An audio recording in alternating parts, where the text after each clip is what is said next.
welcome everybody, and I hope we celebrate. Yeah. And just have fun. Yeah. We've done the work. Yeah. We've had the tears, we've had the laughter, and you know. Yeah. But I thought that, okay, first of all, before I speak, something I have to say at some point stop, because because I think I can go on sometimes when I'm really happy, and I am. I'm particularly happy today. But I have a message for you today, and I hope that you get something. It's not all of it, but just something from the message. And I was actually I was also inspired by it, but it's something that touched my heart, and I probably touched on it when we were doing job hunting the other day. And this thing is, and I think how I want to maybe start it is, I'm reading a book by Martin Luther King. You've heard of him, eh? Mm-hmm. Yeah. And I got it this week, and it's called The Measure of a Man. And the question he asked Martin Luther King is, what is man? You know, to don't, you know? And I mean, I think if I asked you now, we probably have just a mood. Or, you know, or we have different answers. But he said something interesting. He said that there were some chemists and statisticians, and they decided, you know what, they want to measure the market value of a human being. Okay, so they think, they worked very hard and very long, and they said there had to be a value into money. They will not be calling price, this is how much a person is worth. Yeah? And they did a whole lot of work, and they looked at the physical body, and they said, you know, an average person has got enough fat, enough fat to make 7 bites of his steps. Okay? So if you took all the fats from me, you would have 7 of, okay, it was in the 60s, yeah? So probably it must have been like sunlight or whatever, but something like that. Okay? And then he said, we have enough iron in our bodies to make this for one day. Okay? And then he said, we have enough sugar, and I didn't have a shaker at home, but I had one for salt, to put, you know, in something like this. And then he said, we have enough lime. You know, some of you probably know it, and you know there's a lime quarry, but they use lime here he says to whitewash a chicken coop. Chicken coop is the non-corner. And I didn't have one. So, and we have enough phosphorus to make for about 2,200 matchstick heads. Wow. Okay? That's you and I. And then he said, we've got enough, or they said, we've got enough magnesium in our bodies to make 1 dose of magnesium. But I don't have it. And then they said that comes to, this was 1967 or 65, that comes to 98 cents. Okay? And then he was saying that at the time that he wrote the book, he was saying it was about $1.98. So today, if you have maybe, I don't know how many there are in here, but 2,200, you have the nail, you have this, and bag of soap. So how much do you think a person is worth?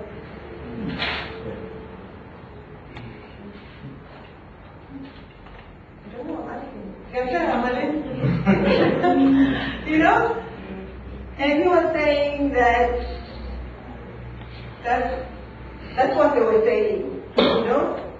But the only question that he asked, and I asked, can we really measure a human being? We can't. can't explain the whole human being. Sometimes we do things. Or sometimes other people do. Sometimes they use jobs. If you're unemployed, you know, we have a scale. You're right there, you without it, because you don't have, you're in a house, other people work, the opinion is not listened to anymore. And sometimes you use your salary package. You know, if you work as a cleaner versus as a teacher, there's a scale at home that maybe you shouldn't really be listening to. We have our own measures.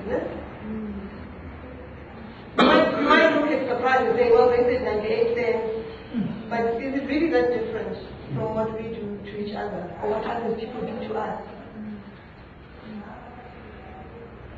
You know? And so what is it that makes us, that gives us it? You know?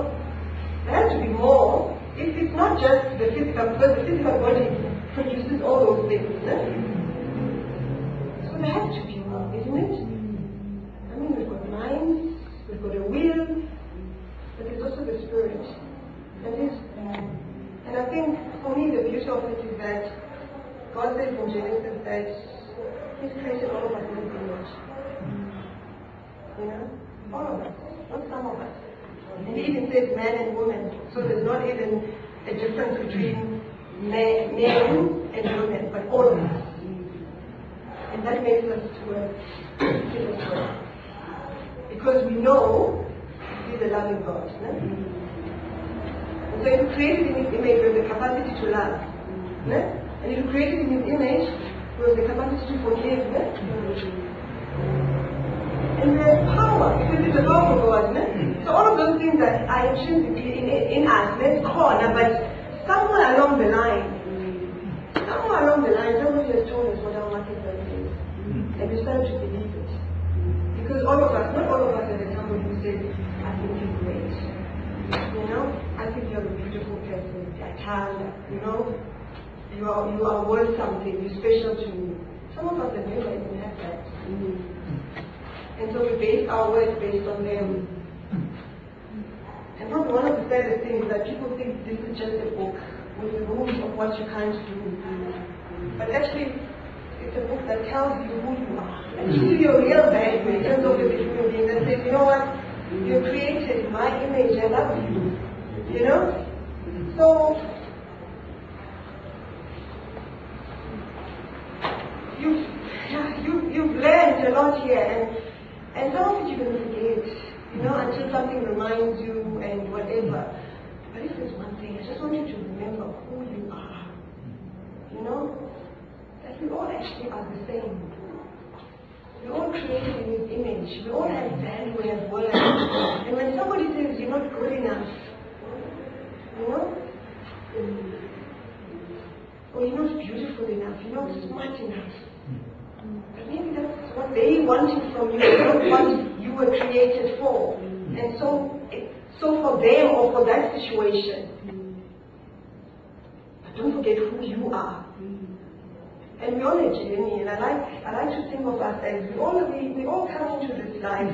Because, by the way, when you know who you are, life, you start looking for purpose. You can't look for purpose actually when you don't have a sense of who you are. You need to have a sense of who you are, and then you have purpose. Because otherwise you're going to be looking for these getting jobs, these jobs. Yes, you start somewhere, so did we all. Even though some of us had the opportunity to go to school. But the point is to get to a point of purpose. You know? Because then you start having fulfillment in life. Then you find the joy that you're supposed to have. And when I say joy, I'm not saying things don't happen, life doesn't happen, but joy is different from happiness. Happiness is dependent on its circumstances. Joy is something that is in what? That is despite the circumstances that you're having. So I want to say that, so I have this image that we have a journey. All of us, when we're born, that's the first day, we come into this world and we're equal.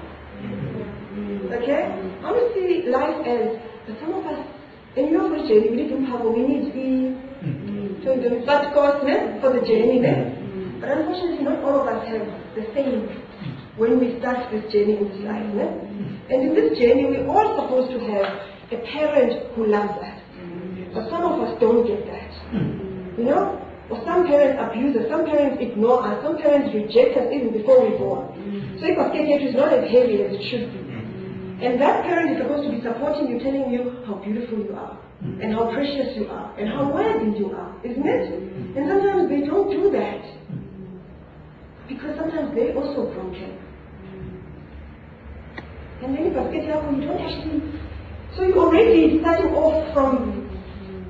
You know, from a back foot. What's called back foot. And in this basket, besides your parents, your work, but your parents are supposed to teach you values. They're supposed to teach you something about this, something you have to believe in, because we all believe in something. And maybe they should teach you about God. And that He's not some person here with the shambok, if you do something wrong, bashing you. But He's a God of love and of grace. You know? And maybe in this basket of yours, another thing, education. You need this basket because you're not going to get very far. Because when you feel or you are going to be stuck somewhere. And I think a lot of people that are in this room are stuck somewhere. You can't move. You're feeling like you've been moving around. I mean, that's some of the things we've been hearing, that you want to move forward but you're stuck. But maybe because your basket was not filled enough. And then we're all born with gifts, and they're not the same. But unfortunately, if somebody doesn't recognize those gifts when you are small, and doesn't tell you that, you know what, I actually think your voice is beautiful, and I think you can do something about it. Rather than say, just shut up, you're making a noise. Or you like playing with dolls and dressing them up, you know? Just stop that. You're going to be a morphe. Meanwhile, you've got the designer in you. You know? So, if I get up, then it's even lighter than more, because if you make gifts, the talents which God has given you, you can't actually, you don't own them. And so we start this journey. So you get other kids who are blessed. If baskets are fuller and you see them moving past. And I'm here to tell you today that sometimes life is unfortunate. But when you know who you are, when you start making that an important thing to know who you are, you can refill your basket yourself. This is a step. You say, you know, education. There's something I can do. You can give yourself that love. There's some things you can start giving to yourself so that you can finish this journey. So that at the end you said, I ran my race. And I finished my race. And go to sleep thinking, I did it. You know? But you have to know who you are. And your identity is so important. And I want to tell you that here's kind of what we really believe is that we are all created in the image of God. And we have value and we have worth, and we want to unearth that. And I want you to walk with your head up high. Your being unemployed it's not your identity, it's not who you are. It's just a circumstance that you found yourself in. And when people get to know who you really are and give you that chance, they're going to discover things, which is why even as part of our graduation, we invited you and said, if there's something that you're good at, show us, share it with us, because we know there's more to you than your state of unemployment. And I just want to say we love you very much, and I really mean that. Thank you.